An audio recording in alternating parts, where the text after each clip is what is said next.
Test 2. You will hear a number of different recordings and you will have to answer questions on what you hear. There will be time for you to read the instructions and questions, and you will have a chance to check your work. All the recordings will be played once only. The test is in 4 sections. At the end of the test, you will be given 10 minutes to transfer your answers to an answer sheet. Now turn to Section 1. Section 1. You will hear a man interviewing a woman in the street about her use of transport. First, you have some time to look at questions 1 to 5.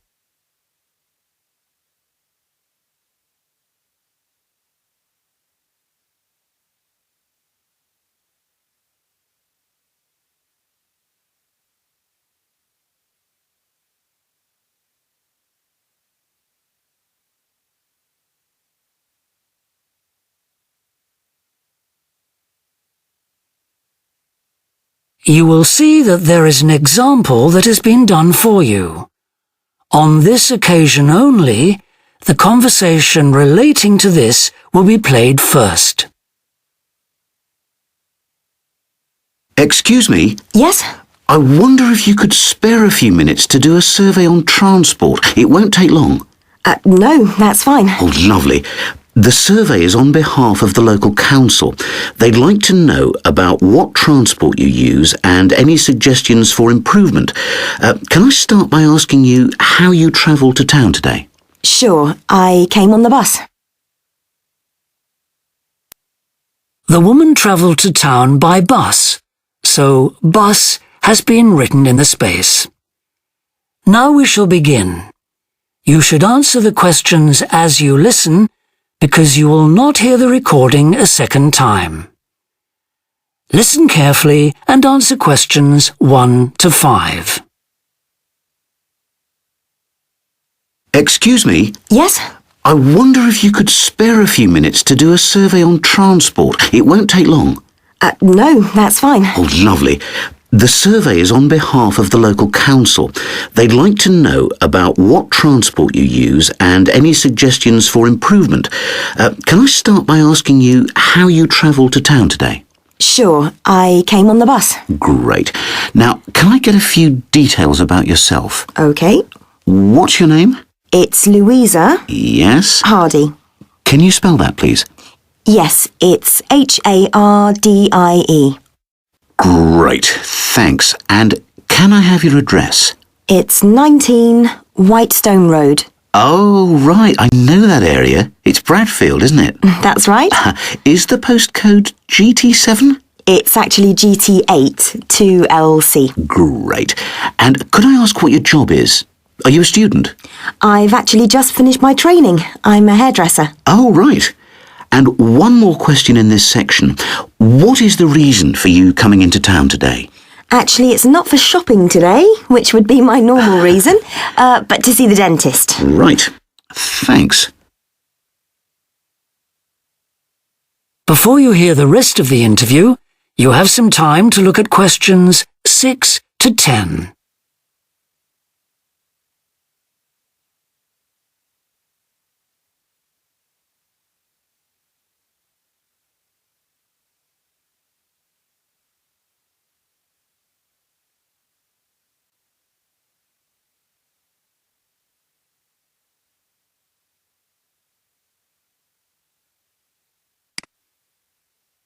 Now listen and answer questions 6 to 10. Now, in this last section, I'd like you to give us some ideas about the facilities and arrangements in the city for getting to and from work. Any suggestions you have for improvements?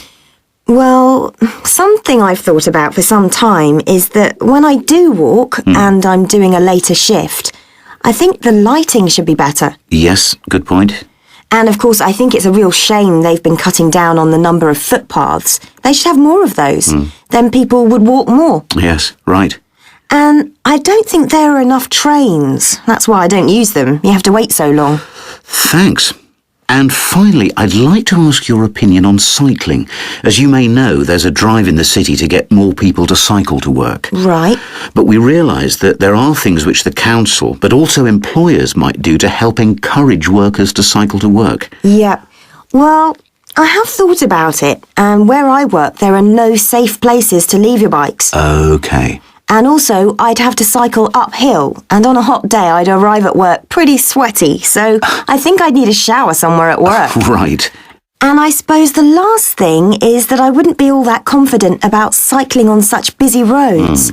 I think I'd like to see you offering training for that. You know, I'd feel a lot better about starting if that was the case.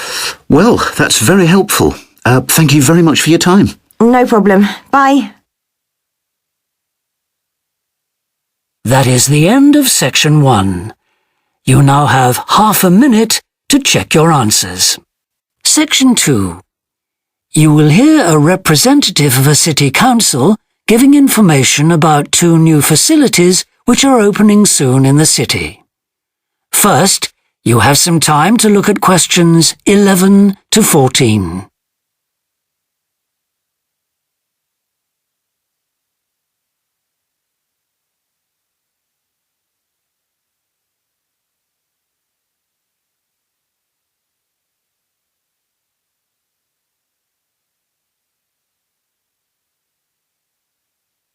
Now listen carefully and answer questions 11 to 14. Good morning.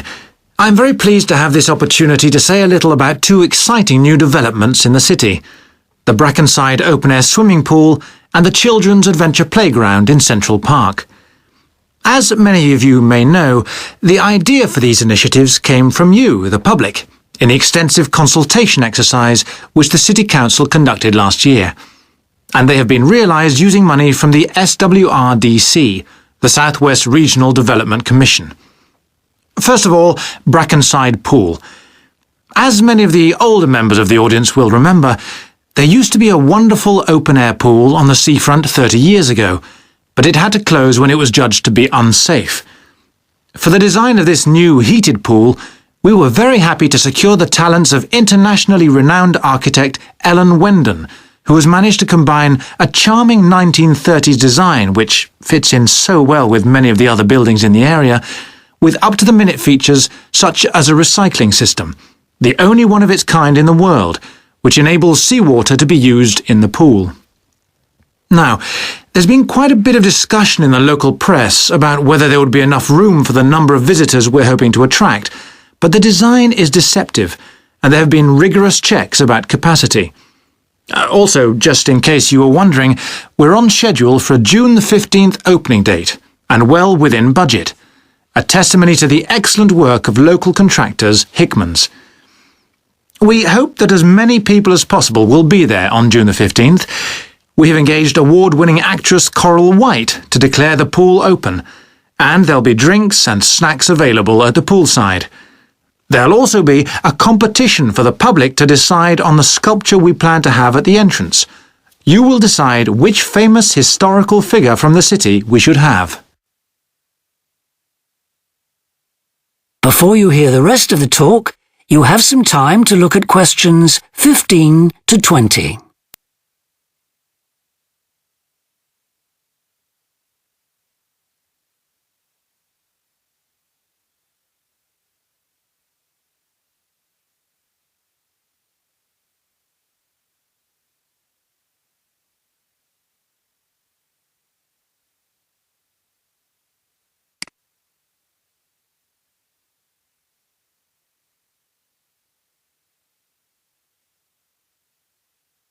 Now listen and answer questions 15 to 20.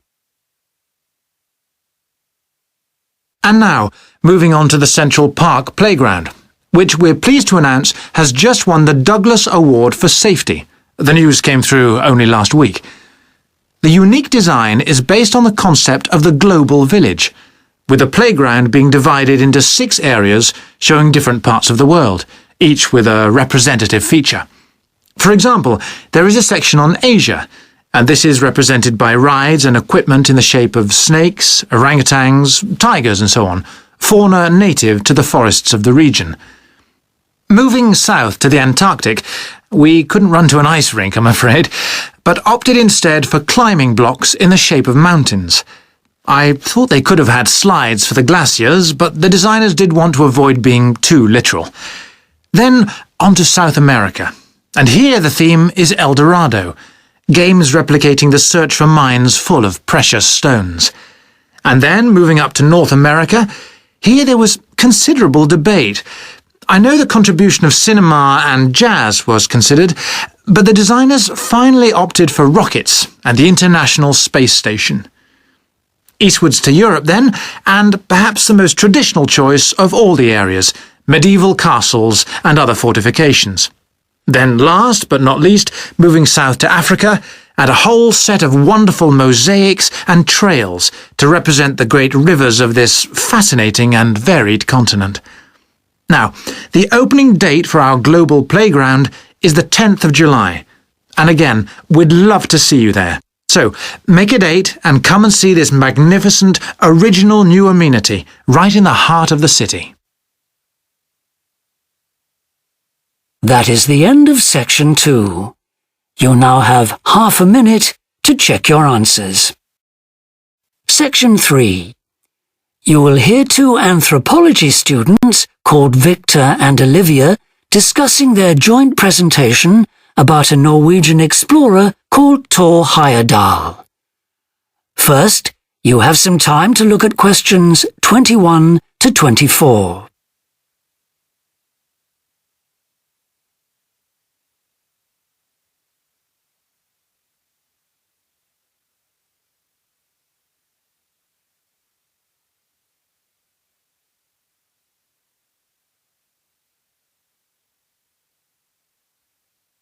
Now listen carefully and answer questions 21 to 24. Right, well, for our presentation, shall I start with the early life of Thor Heyerdahl? Sure. Why don't you begin with describing the type of boy he was, especially his passion for collecting things? That's right. He had his own little museum. And I think it's unusual for children to develop their own values and not join in their parents' hobbies. I'm thinking of how Heyerdahl wouldn't go hunting with his dad, for example. Yeah, he preferred to learn about nature by listening to his mother read to him. And quite early on, he knew he wanted to become an explorer when he grew up. That came from his camping trips he went on in Norway, I think. No, it was climbing that he spent his time on as a young man. Oh, right. After university, he married a classmate, and together they decided to experience living on a small island to find out how harsh weather conditions shaped people's lifestyles. As part of their preparation, before they left home, they learnt basic survival skills, like building a shelter. I guess they needed that knowledge in order to live wild in a remote location with few inhabitants, cut off by the sea, which is what they were aiming to do. An important part of your talk should be the radical theory Heyerdahl formed from examining mysterious ancient carvings that he happened to find on the island. I think you should finish with that. Okay. Before you hear the rest of the discussion, you have some time to look at questions 25 to 30.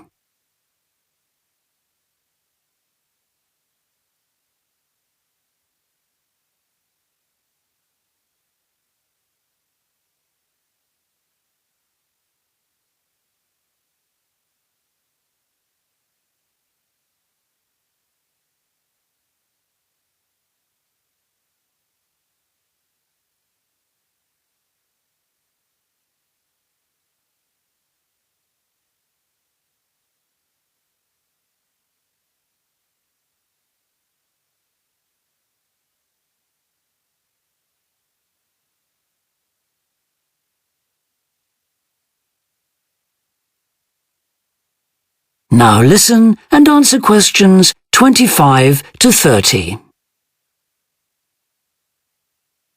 All right, Victor, so after your part, I'll talk about Thor Heyerdahl's adult life, continuing from the theory he had about Polynesian migration. Up until that time, of course, academics had believed that humans first migrated to the islands in Polynesia from Asia in the west. Yes, they thought that travel from the east was impossible because of the huge empty stretch of ocean that lies between the islands and the nearest inhabited land. Yes, but Heyerdahl spent ages studying the cloud movements, ocean currents, and wind patterns to find if it was actually possible. And another argument was that there was no tradition of large shipbuilding in the communities lying to the east of Polynesia. But Heyerdahl knew they made lots of coastal voyages in locally built canoes. Yes, or sailing on rafts, as was shown by the long voyage that Heyerdahl did next. It was an incredibly risky journey to undertake. Sometimes I wonder if he did that trip for private reasons, you know? To show others that he could have spectacular adventures. What do you think, Olivia? Well, I think it was more a matter of simply trying out his idea, to see if migration from the east was possible. Yes, that's probably it. And the poor guy suffered a bit at that time because the war forced him to stop his work for some years. Yes. When he got started again and planned his epic voyage, do you think it was important to him that he achieve it before anyone else did? I haven't read anywhere that that was his motivation. The most important factor seems to have been that he used only ancient techniques and local materials to build his raft. Yes. I wonder how fast it went. Well, it took them 97 days from South America to the Pacific Islands. And after that, Heyerdahl went to Easter Island, didn't he? We should mention the purpose of that trip. I think he sailed there in a boat made out of reeds. No, that was later on in Egypt, Olivia. Oh, yes, that's right. But what he wanted to do was talk to the local people about their old stone carvings and then make one himself to learn more about the process. I see. Well, what a great life. Even though many of his theories have been disproven, he certainly left a lasting impression on many disciplines, didn't he?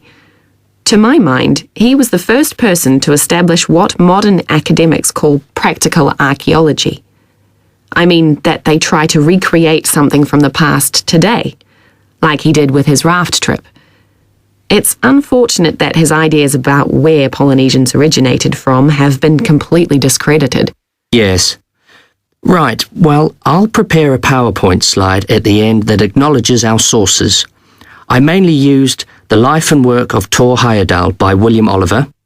I thought the research methods he used were very sound, although I must say I found the overall tone somewhat old-fashioned. I think they need to do a new, revised edition. Yeah, I agree. What about the subject matter? I found it really challenging. Well, it's a complex issue. I thought the book had lots of good points. What did you think of the illustration? That is the end of section 3. You now have half a minute to check your answers. Section 4. You will hear a business student predicting how management might change in the next few years. First, you have some time to look at questions 31 to 40.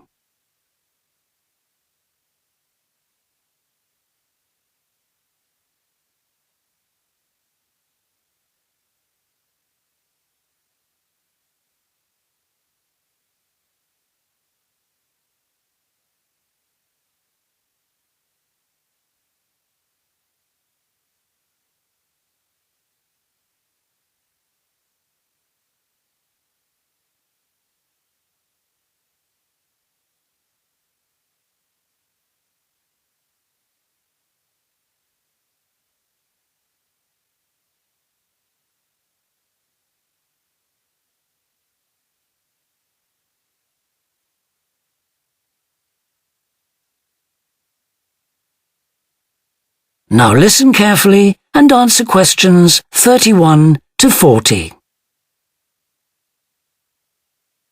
Well, I've been talking to managers in a number of businesses and reading surveys about the future of management. And what I'm going to present in this seminar is a few ideas about how the activity is likely to change in the next 10 years. It isn't a scientific statistical analysis, just some ideas for us to discuss. One area I want to mention is business markets, and I'm sure a really significant development will be a major increase in competition, with companies from all around the world trying to sell similar products. Consumers will have much more choice. For instance, food products sold in Australia might be manufactured in the USA, China, Finland, and dozens of other countries. At the same time, mergers and takeovers mean that governments are actually losing power to major global corporations.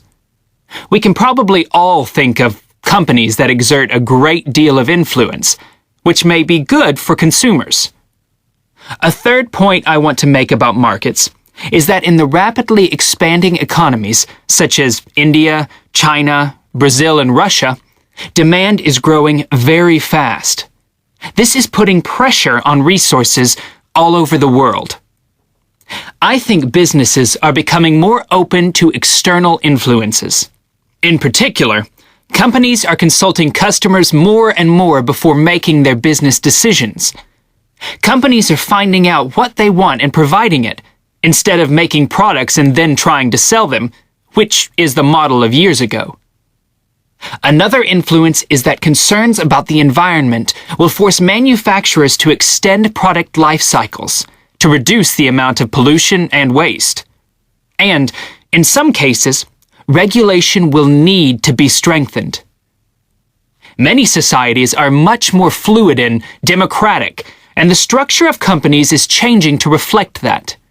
I think we're going to see a greater emphasis within companies on teams created with a specific project in mind. And when they're completed, the teams will be disbanded and new ones formed. More and more people see work as simply one part of their lifestyle, and not the most important one. And as the workforce is shrinking in some countries, businesses are having to compete for staff instead of being able to choose among a lot of applicants. Typical examples that will attract and retain staff are traditional ones like flexible hours and, something that has been made possible by advances in technology, remote working, with people based at their home, abroad, or almost anywhere they choose.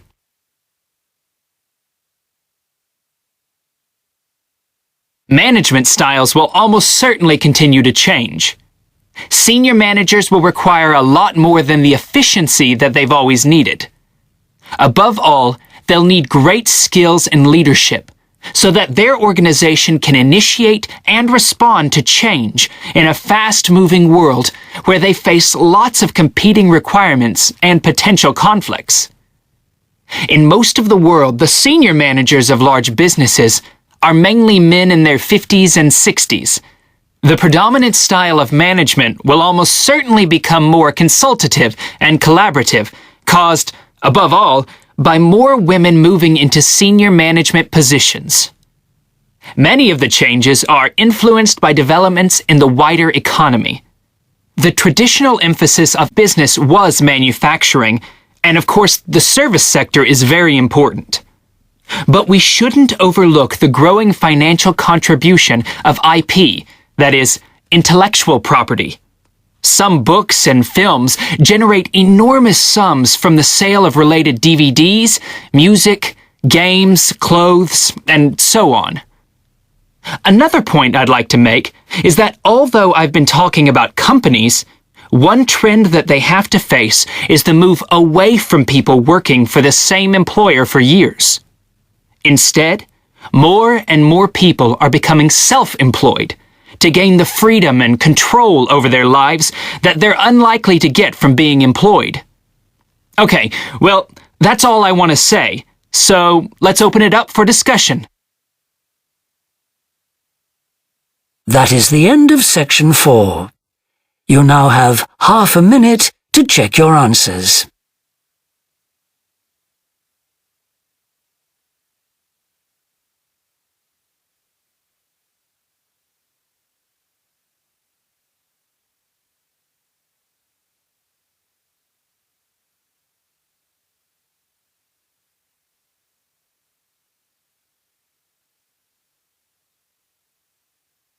That is the end of the listening test.